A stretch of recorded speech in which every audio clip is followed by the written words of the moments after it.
Le projet est encore assez lointain, mais il est sur les rails. Les sinistres cellules accueilleront sans doute un jour des voyageurs, des randonneurs, mais aussi des associations, une guinguette ou encore une crèche. Le principal financeur sera la Banque des Territoires, dont 5 membres sont venus visiter le site ce matin. L'organisme public soutient cette réhabilitation car elle répond à ses objectifs.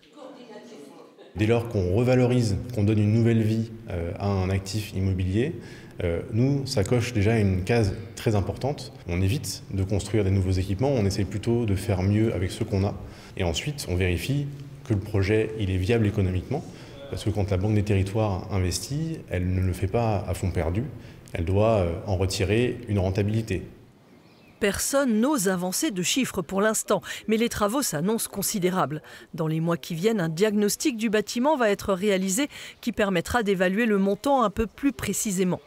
En attendant, le site va être ouvert au public. Dès la semaine prochaine, il va être possible de s'inscrire pour des visites guidées d'1 heure, menées par des historiens, mais aussi par 2 étudiants de l'Institut de géoarchitecture, actuellement en formation. Le détenu, il faut l'imaginer rentrer. Ici, il a une pièce douche pour se changer, enlever ses vêtements. Il donne tout ici au greffe. Tout rentre, on lui donne en échange sa tenue de détenu.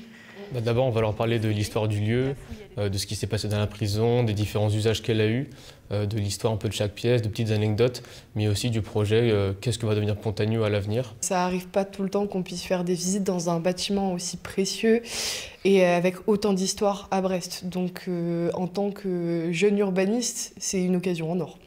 Les visites doivent débuter mi-juin et être menées tout l'été par petits groupes très encadrés en raison de l'état de dégradation du bâtiment. Au vu de l'intérêt des Brestois pour ce lieu de mémoire et d'histoire, nul doute que les créneaux vont partir comme des petits pains.